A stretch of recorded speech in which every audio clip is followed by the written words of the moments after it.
आज के इस लेक्चर से हम लोग स्टार्ट करने जा रहे हैं एक नई सीरीज जो कि बेस्ड होगी माइक्रो प्रोसेसर पे। इस माइक्रो प्रोसेसर नाम के सब्जेक्ट को बीटेक और बीसीए में अलग अलग नाम से रेफर किया जाता है। कई लोग म्यूपीआई, म्यूपी और डिफरेंट नेम से इसको रेफर करते हैं। आज के इस लेक्चर से हम चालू करेंगे माइक्रो प्रोसेसर, और हम सबसे पहले ये देखने जा रहे हैं कि माइक्रो प्रोसेसर होता क्या है। सबसे पहले माइक्रो प्रोसेसर होता क्या है, इस चीज को समझने से पहले हम फिजिकली फील करना चाहेंगे कि ये माइक्रो प्रोसेसर दिखते कैसे हैं। तो एक काम करते हैं, सबसे पहले इमेज सर्च कर लेते हैं, यहां आते हैं और टाइप करते हैं माइक्रो प्रोसेसर। माइक्रो प्रोसेसर देखने के लिए हम इमेजेस पे जाते हैं। जैसे आप डायग्राम यहाँ पे देख सकते हैं, अगर आप अपने पीसीज को या लैपटॉप्स को ओपन करेंगे तो आपको इस तरीके से चिप दिखेगी जो कि i5, i7 इस ग्रीन कलर की, येलो कलर की चिप होती है। हम यहाँ पे जाते हैं, इमेजेस पे सर्च करते हैं और आप देख लीजिए ये डिफरेंट टाइप की जो चिप आपको दिख रही है यहाँ पे, ये आपकी माइक्रो प्रोसेसर चिप है। आप यहाँ पे देख सकते हैं, परफेक्ट। तो इस तरह की एक छोटी सी चिप होती है जो कि आपके कंप्यूटर हार्डवेयर में लगी होती है। इस छोटी सी चिप को हम कहते हैं माइक्रो प्रोसेसर, परफेक्ट। तो फिजिकली तो आपने देख लिया, देख के आपको समझ में आ गया होगा कि माइक्रो प्रोसेसर क्या चीज है, ठीक है। तो माइक्रो प्रोसेसर एक छोटी सी चिप है। अब हम आते हैं इसकी डेफिनेशन पे। A micro processor is a brain of a computer system. तो आप क्या बोल सकते हो कि आप जो कंप्यूटर हार्डवेयर सिस्टम यूज कर रहे हो, उस कंप्यूटर हार्डवेयर सिस्टम का ब्रेन है ये, या सीपीयू, सेंट्रल प्रोसेसिंग यूनिट है ये। दूसरा क्या है, it is a small electronic chip, जो कि हमने देखा अभी कि एक छोटी सी इलेक्ट्रॉनिक चिप है जिसको कहा जाता है माइक्रो प्रोसेसर। तो पहला, माइक्रो प्रोसेसर क्या है, ये एक ब्रेन है कंप्यूटर सिस्टम का। मतलब कंप्यूटर सिस्टम हार्डवेयर में या कंप्यूटर सॉफ्टवेयर में जो भी चीज कैलकुलेट होती है, जो भी लॉजिक अप्लाई होते हैं, ये सारे काम कंट्रोल करने के माइक्रो प्रोसेसर करता है। क्या करता है माइक्रो प्रोसेसर? माइक्रो प्रोसेसर हमारे अर्थमेटिक कैलकुलेशन करता है, लॉजिकल ऑपरेशंस करता है, और जितने भी हमारे कंप्यूटर के पार्ट्स होते हैं, लाइक कीबोर्ड हो गया, माउस हो गया, सीपीयू हो गया, इन सारे प्रोसेसेस को कंट्रोल करता है कौन? Micro processor, perfect. 3 स्टेप में याद कर सकते हैं छोटे से डायग्राम के थ्रू। पहला कि माइक्रो प्रोसेसर क्या है? Central processing unit. आपका सीपीयू नाम की जो चीज होती है उसमें एक छोटी सी चिप लगी है, वो है माइक्रो प्रोसेसर। क्या करता है? ये अर्थमेटिकल और लॉजिकल ऑपरेशन करता है। मतलब अर्थमेटिकल मतलब मैथमेटिकल कैलकुलेशन, और लॉजिकल मतलब किसी भी तरह के लॉजिक को सोचना है कि कोई बटन प्रेस किया गया है, नहीं किया गया, कब कौन सा टास्क ऑन करना है, कब कौन सा टास्क ऑफ करना है, ये सब कुछ वो कंट्रोल करता है। And third part, system control. आपके कंप्यूटर के बीच में माउस, कीबोर्ड, इनके बीच में जो कोऑर्डिनेशन लेके आता है, वो कोऑर्डिनेशन भी माइक्रो प्रोसेसर लेके आता है, परफेक्ट। नाउ नेक्स्ट थिंग जो हमारे सामने आती है, दैट इज की फंक्शंस ऑफ माइक्रो प्रोसेसर। ये माइक्रो प्रोसेसर जो है ये काम किस तरीके से करता है? तो इसको काम में लेने के लिए, इसको यूज करने के लिए 4 स्टेप में काम करता है। सबसे पहले डेटा फेच करता है, फिर डेटा को डिकोड करता है, फिर काम को एग्जीक्यूट करता है, और फिर डेटा को एक जगह स्टोर करवा देता है। अब इस प्रोसेस को समझते हैं। पहला स्टेप आता है, इसको हम बोलते हैं फेचिंग। अगर माइक्रो प्रोसेसर का यूजेस या माइक्रो प्रोसेसर इंटरनली कैसे काम कर रहा है हमको ये समझना है, तो पहला स्टेप आता है फेचिंग। फेचिंग मतलब मान लीजिए आपने कीबोर्ड से एक डेटा प्रेस किया, एक की प्रेस करी, माउस से आपने क्लिक किया, तो ये जो सारा डेटा है ना, ये डेटा किसके पास जाएगा? माइक्रो प्रोसेसर के पास। तो सबसे पहले आप जो इंस्ट्रक्शन दे रहे हो, उस इंस्ट्रक्शन को माइक्रो प्रोसेसर फेच करेगा, ये अपने पास लेके आएगा, परफेक्ट। फिर वो ये पता करेगा, सेकंड स्टेप पे डिकोडिंग, वो ये पता करेगा कि आपने आपके कीबोर्ड से कौन सी की प्रेस की है, या आपने उसको किस काम को करने के लिए कहा है। आपने राइट क्लिक करी है, आपने रिफ्रेश करने के लिए बोला है, आपने वीडियो प्ले करने के लिए बोला है। तो पहले स्टेप में तो वो आपका इंस्ट्रक्शन लेता है, और दूसरे स्टेप में आपने जो उसको इंस्ट्रक्शन दिया है उसको डिकोड करता है कि क्या काम करना है, कैसे करना है। थर्ड स्टेप पे आता है एग्जीक्यूशन। फिर आपने जिसको इंस्ट्रक्शन दिया है उस अकॉर्डिंगली आपके काम को परफॉर्म करवा देगा थर्ड स्टेप पे, जिसको बोलते हैं एग्जीक्यूशन। और उसके बाद आपके काम को परमानेंटली सेव करके एक पर्टिकुलर हार्ड ड्राइव में या रैम में कहीं भी एक पर्टिकुलर प्लेस पे उसको स्टोर करवा देगा। तो वापस समझाता हूं, 4 स्टेप में काम होगा। पहले आप जो इंस्ट्रक्शन इसको देंगे ये उसको फेच करेगा, फिर उसको डिकोड करेगा, फिर आपने जो काम या इंस्ट्रक्शन इसको दिया है उसको एग्जीक्यूट करेगा, और फिर उसको स्टोर कर देगा मेमोरी के अंदर। ये सेकंड स्टेप होता है की functions of micro processor. Third step आता है basic component inside a micro processor. अब अगर हम बात करें कि जो हमारे माइक्रो प्रोसेसर, जो एक चिप हमें दिख रही है, ये ग्रीन कलर की सी एक चिप, ये जो चिप हमें दिख रही है, ये चिप बेसिकली बनी कैसे है, या इसके अंदर क्या क्या होता है। तो ये जो चिप हमारे पास है, ये 4 चीजों से मिलकर बनी है। डायग्राम आप देख सकते हैं। पहले को कहते हैं ALU, अर्थमेटिकल लॉजिकल यूनिट। दूसरा कहलाता है कंट्रोल यूनिट। तीसरा है रजिस्टर और चौथा है क्लॉक। तो हम एक बार इन चारों चीजों को फिजिकली देख लेते हैं और फिर समझ लेते हैं। तो अगर हम सबसे पहले देखें ALU, तो हम यहां लिखते हैं ALU इन माइक्रोप्रोसेसर ऐसे करके। तो आप देख सकते हो यहां पे काफी सारे डायग्राम्स आएंगे आपके सामने, ठीक है। सो बेसिकली एक छोटा सा यूनिट होता है कंप्यूटर ALU, जो आपको दिखा देता हूं मैं। एक छोटा सा, देख सकते हो आप, ब्लैक कलर की एक चिप लगी है आपके सामने। यहां पे इस डायग्राम में आपको दिख रहा होगा, ये एक ब्लैक कलर की चिप आपके सामने दिख रही है। This chip is a concept of ALU, arithmetical logical unit. ये करता क्या है वो समझते हैं। ये क्या करता है? Performs arithmetic and logical operations. हमने सीखा या हमने समझा अभी कि माइक्रोप्रोसेसर जो है ना वो कैलकुलेशन करवा सकता है। तो माइक्रोप्रोसेसर में ऐसा क्या है जिस वजह से वो कैलकुलेशन करवा सकता है? वो अपने कैलकुलेशन करवा सकता है एक छोटी चिप की वजह से, जिसका नाम है ALU, अर्थमेटिकल लॉजिकल यूनिट। अगली जो चीज हमारे पास यहां पे आती है उसको बोलते हैं कंट्रोल यूनिट। वो क्या करती है? वो आपके माइक्रोप्रोसेसर में ऑपरेशंस, कीबोर्ड से की प्रेस की गई, आपके माउस से एक बटन प्रेस किया गया, इन सारे ऑपरेशंस को डायरेक्शन देती है और कंट्रोल करती है। इस चीज को कहते हैं कंट्रोल यूनिट। वापस बोल देता हूं, ALU आपका कैलकुलेशन करवाता है, कंट्रोल यूनिट आपके ऑपरेशंस को कंट्रोल कर रहा है या डायरेक्शन देता है कि इस काम को इस तरीके से करवा दो। अगला आता है रजिस्टर्स। तो हम देखते हैं एक बार रजिस्टर्स क्या होते हैं।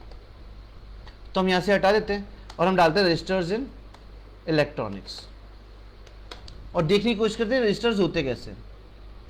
देख लीजिए, ये कार्बन रजिस्टर्स है, जो डायग्राम आपके सामने यहां पर है, इसको हम कार्बन रजिस्टर कहते हैं। ये रजिस्टर्स क्या करते हैं? ये रजिस्टर रेस्पॉन्सिबल होते हैं एक sufficient amount of memory store करने के लिए।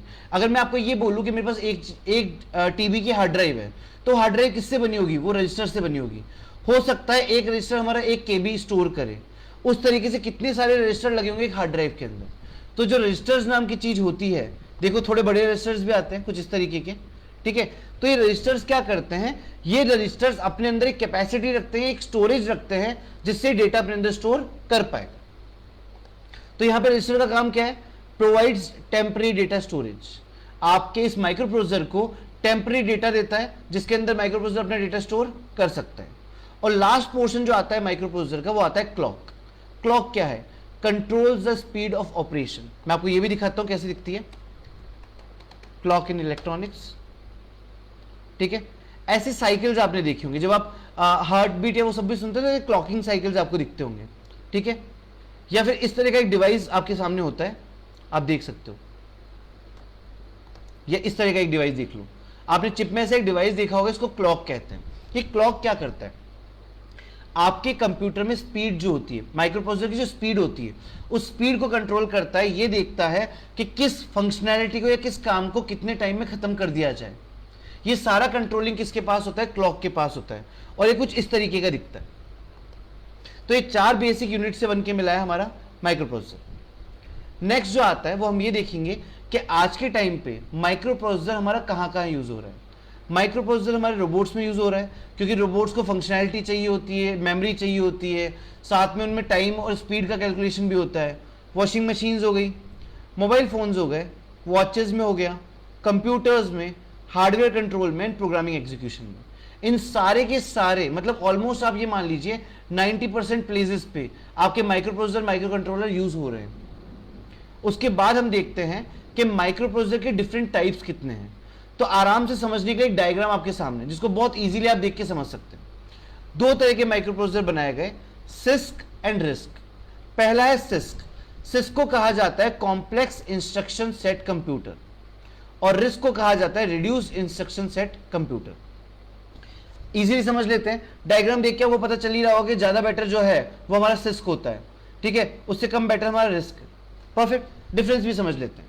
सिस्क मतलब कॉम्प्लेक्स इंस्ट्रक्शन सेट कंप्यूटर, एक टाइम पे मल्टीपल टास्क परफॉर्म कर सकता है। आपने अगर इसको मल्टीपल इंस्ट्रक्शन या मल्टीपल काम दे दिए, उनको हैंडल कर सकता है। अगर आपने इसको कोई कॉम्प्लिकेटेड फॉर्मुलेशन या कॉम्प्लिकेटेड फॉर्मूला या कॉम्प्लिकेटेड काम दे दिया, उसको भी सिस्क हैंडल कर सकता है। जबकि आपका जो रिस्क है RISC, वो आपके छोटे छोटे इंस्ट्रक्शंस देता है या छोटे छोटे काम कर सकता है। मतलब अगर मैं बोलूं कैलकुलेटर नाम की चीज में रिस्क हो सकता है ना, RISC यूज हो सकता है, पर कंप्यूटर सिस्टम में मल्टीपर्पज या मल्टीटास्किंग कंप्यूटर्स में CISC या CISC ही यूज होगा। इन प्रोसेसर्स के नाम भी आपको यहां गिवन है। अगर आप देखिए इंटेल पेंटियम, मतलब i4 i3 i5 Pentium P4, ये सब CISC सिस्टम पे बेस्ड है। जबकि RISC सिस्टम कौन सा है? ARM प्रोसेसर्स किस में यूज होते हैं? मोबाइल फोन्स में। परफेक्ट। उसके बाद हम ये देखने वाले हैं कि माइक्रो प्रोसेसर का लाइफ साइकिल कहां से स्टार्ट हुआ, माइक्रो प्रोसेसर कब बनना स्टार्ट हुए, कैसे बनना स्टार्ट हुए, कैसे ये ऑपरेट करते हैं। परफेक्ट। 1971 में आपको पहला माइक्रो प्रोसेसर मिला जिसका नाम था इंटेल 4004। ये पहला माइक्रो प्रोसेसर था जो कि 4 बिट था और यूज किया गया है कैलकुलेटर के अंदर। ठीक है, अब ये 4 बिट का मतलब क्या है? 4 बिट का मतलब भी मैं आपको समझाता हूं। हम जब बाइनरी लैंग्वेज में, मशीन लेवल लैंग्वेज में काम कर रहे हैं तो वहां पे जो डेटा ट्रांसफर होता है वो बिट्स में होता है। मतलब अगर मैं बोलूं कि मैंने मेरे कीबोर्ड से 1 प्रेस किया 1 और उसको रिप्रेजेंट करना है मेरे को 4 बिट के अंदर। ठीक है, मेरे को उसको रिप्रेजेंट करना है 4 बिट में, तो 1 को 4 बिट में लिखा जा रहा है 0001। अगर ऐसे मेरे को 2 को रिप्रेजेंट करना है 4 बिट में तो मैं लिखूंगा 0010। इस तरह का एक कोऑर्डिनेशन सिस्टम चलता है, इस तरह का एक मशीन लेवल सिस्टम चलता है बिट सिस्टम में। बिट सिस्टम 4 बिट सिस्टम मतलब 4 डिजिट का एक इंस्ट्रक्शन सेट। ठीक है, नेक्स्ट जो हमारे सामने बना के दिया गया अगला था 1972 में इंटेल 8008 जो कि 8 बिट सिस्टम पे था। 4 बिट सिस्टम से ज्यादा तेज था और इसमें मेमोरी भी ज्यादा थी। ठीक है, जैसे कि अगर मैं बात करूं 8 बिट सिस्टम के अंदर मेरे को अगर 1 को लिखना है तो कैसे लिखा जाएगा? तो यहां पे 8 डिजिट का कोड बनेगा ऐसा, और वैसे 2 को लिखना पड़ा तो सेम 8 डिजिट का कोड बनेगा ऐसा। मतलब ये ज्यादा इंफॉर्मेशन ले सकता है, 8 डिजिट की इंफॉर्मेशन ले सकता है और ज्यादा फास्ट कैलकुलेशन कर सकता है। अगला हमारे पास आता है 1974 में इंटेल 8080 जो कि 8 बिट से थोड़ा इंप्रूवमेंट किया था जिसमें, और यहां पे थोड़ा पीसीज में डाल दिया गया था। मतलब पहली बार ये प्रोसेसर यूज किया गया एक पीसी में, पर्सनल कंप्यूटर में। उसके बाद हमारे पास आया 8086 जो कि 16 बिट कंप्यूटिंग सिस्टम था और ज्यादा फास्टर, और पहले के जमाने के जो पीसीज थे उनमें यूज हो रहा था। आया कभी? 1978 में। उसके बाद अगले साइकिल पे हमें दिया गया इंटेल 80386 जो कि 32 बिट ऑपरेटिंग सिस्टम था और साथ में 32 बिट माइक्रो प्रोसेसर था, साथ में मल्टीटास्किंग भी था। ये पहला प्रोसेसर बनाया गया जो मल्टीटास्क या मल्टीपल काम कर सकता है 1985 के अंदर। और उसके बाद चालू हुई 1993 से पेंटियम सीरीज, जिसको आज की जनरेशन में आप बोलते हैं P1 P2 P3 P4, है ना। उसके बाद आया कोर 2 ड्यूल कोर, इस टाइप के कंप्यूटर सिस्टम्स आने लगे जो कि 64 बिट पे भी आते थे और 32 बिट पे भी आते थे। इनके अंदर डिफरेंस क्या था? इनकी स्पीड काफी अच्छी थी और इनमें मॉडर्न टेक्नोलॉजी यूज की गई थी। 1993 मतलब उसके बाद हमारे पास अच्छे लेटेस्ट कंप्यूटर सिस्टम आने लगे। And right now in the market we have Intel के i3 i5 i7 और AMD के हमारे पास Ryzen है। ठीक है, और स्मार्टफोन्स और टैबलेट्स में हमको यूज होता है ARM सिस्टम। परफेक्ट। इसके अलावा माइक्रो प्रोसेसर और कहां यूज होता है? पीसीज में यूज होता है, मोबाइल फोन में यूज होता है, ATM मशीन में यूज होता है। हमारे घर में जितने स्मार्ट अप्लायंसेज है, स्मार्ट सिस्टम्स हैं, वॉशिंग मशीन्स हो गए, स्मार्ट फैंस हो गए, रिमोट कंट्रोल फैंस हो गए, एंड्रॉइड टीवीज हो गए, इन सब में माइक्रो प्रोसेसर यूज होते हैं। इंडस्ट्रियल ऑटोमेशन, ऑटोमेटिक मशीन्स जो आती है इंडस्ट्रीज में, उसमें माइक्रो प्रोसेसर यूज होता है। और रोबोटिक्स, उसमें भी माइक्रो प्रोसेसर यूज होता है। होपफुली मैंने आपको पूरा गो थ्रू करवा दिया। हमने स्टार्ट किया था माइक्रो प्रोसेसर को टच एंड फील से कि माइक्रो प्रोसेसर दिखता कैसा है और होता क्या है, वहां से हमने चालू किया था और हमने समझा कि माइक्रो प्रोसेसर किस चीज से बना है, कैसे काम करता है, क्या उसके बेसिक पार्ट्स हैं, क्या उसके टाइप्स हैं, कहां कहां वो यूज हो रहा है। ये सब हमने हमारे पहले लेक्चर में देखा। आपको अगर फिर भी कोई डाउट रहता है तो आप मुझे अपने लेक्चर के एंड पे कमेंट कर सकते हैं, मैसेज कर सकते हैं। Thank you so much for this lecture.